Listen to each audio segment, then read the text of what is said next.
Assalamualaikum warahmatullahi wabarakatuh. Jumpa kembali dengan kami di hari penuh berkah ini. Semoga kita selalu diberikan kesehatan dan berada di jalan yang benar.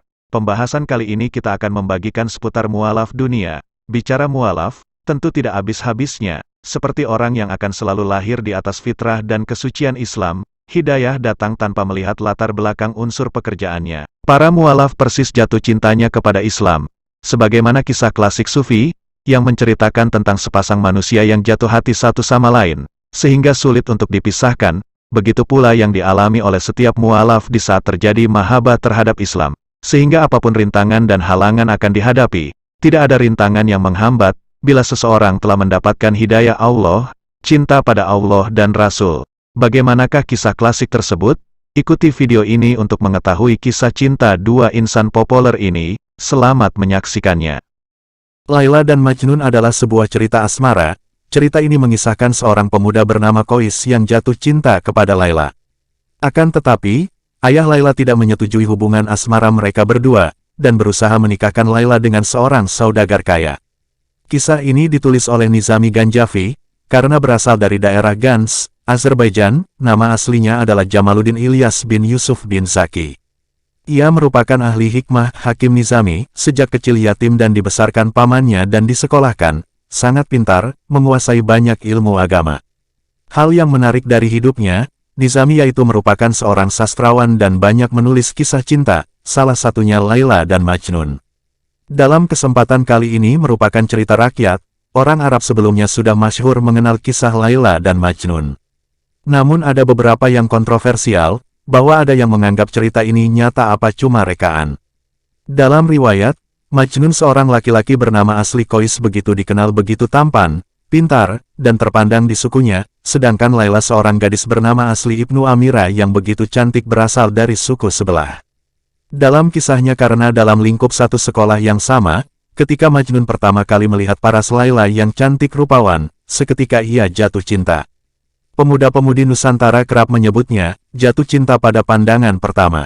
Seketika Majnun kehilangan kesadaran karena tumbuh benih-benih cinta yang tak ia sangka. Begitupun Laila ketika untuk pertama kalinya menatap wajah Qais, langsung terpikat. Dua orang anak muda itu sama-sama jatuh cinta. Bahkan keduanya digambarkan sedang, mabuk, cinta atau asmara. Wahai Laila, cinta telah membuatku lemah tak berdaya, seperti anak hilang, jauh dari keluarga dan tidak memiliki apa-apa. Mereka mengatakan aku telah tersesat, mana mungkin cinta menyesatkan, jiwa mereka sebenarnya kering, laksana dedaunan diterpa panas mentari siang. Bagiku cinta adalah keindahan, yang membuat mata tak bisa terpejam. Pemuda mana yang bisa selamat dari api cinta? Majnun ketika gilanya sering dikerumuni orang karena ia kerap kali menggubah syair, begitu ditunggu-tunggu karena keindahannya.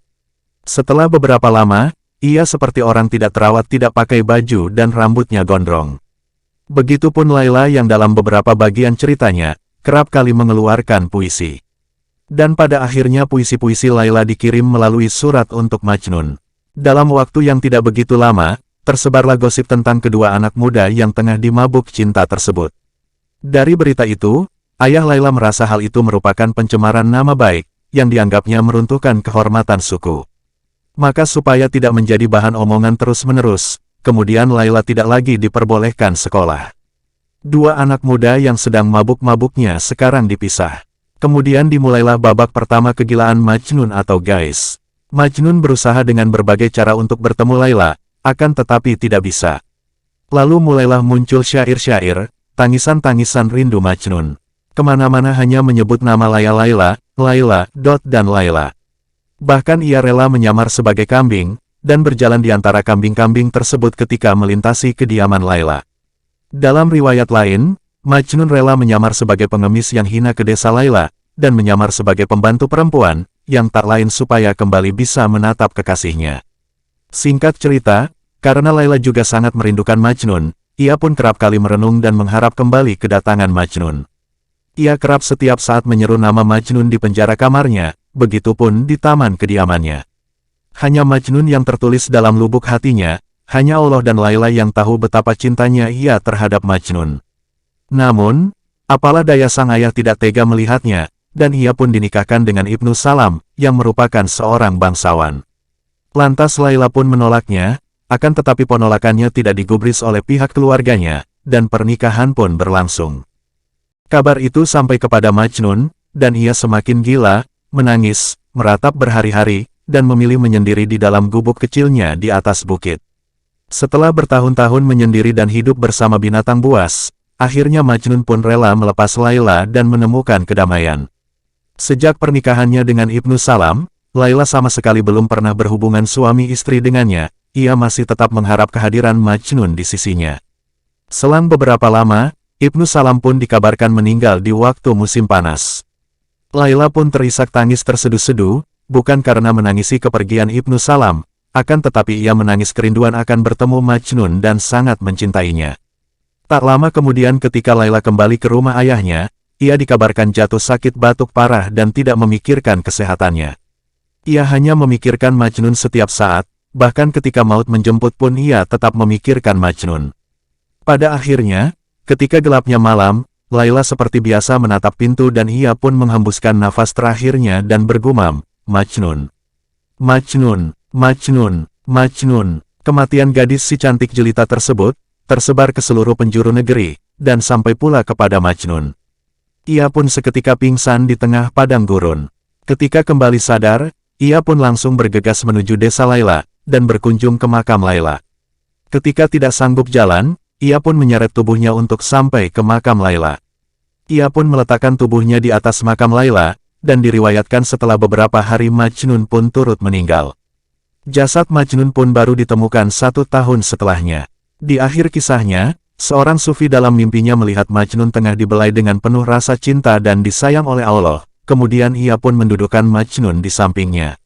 Kemudian berkata Allah kepada Majnun, apakah engkau tidak malu wahai Qais memanggil-manggil namaku dengan sebutan Laila, setelah kau meminum-minum anggur cintaku? Tak begitu lama sang sufi pun terbangun dan berangan-angan, jikalau Majnun begitu diperlakukan demikian penuh kasih sayang oleh Allah, lantas bagaimana dengan Laila? Seketika Allah memberikan ilham kepadanya, bahwa kedudukan Laila jauh lebih agung dan tinggi daripada Majnun, karena ia menyembunyikan segala rahasia cintanya dalam diri dan hidupnya sendiri. Pelajaran yang dapat kita petik yaitu, jika seseorang sudah jatuh di mabuk cinta kepada Allah, maka akan keluar secara otomatis dari mulutnya nama Allah Allah Allah, baik sengaja atau tidak, pasti itu akan keluar dan tidak akan nada bosannya. Cinta adalah pondasi dalam beribadah. Bahkan para wali Allah lupa terhadap dirinya dan rela melakukan apa saja untuk beribadah kepada Allah. Seperti kisah di atas, begitu ketika cinta kepada Allah, maka dunia dan segala isinya tidak berarti. Begitu pula yang dialami oleh seorang mualaf, di saat mendapatkan petunjuk Allah, apapun resikonya tetap ia menuju kepada jalan Allah. Demikianlah kisah menarik ini yang dapat kami sampaikan dan telah kami rangkum dari beberapa sumber. Semoga bermanfaat hendaknya. Atas kunjungan saudara-saudari kami ucapkan terima kasih. Wassalamualaikum warahmatullahi wabarakatuh.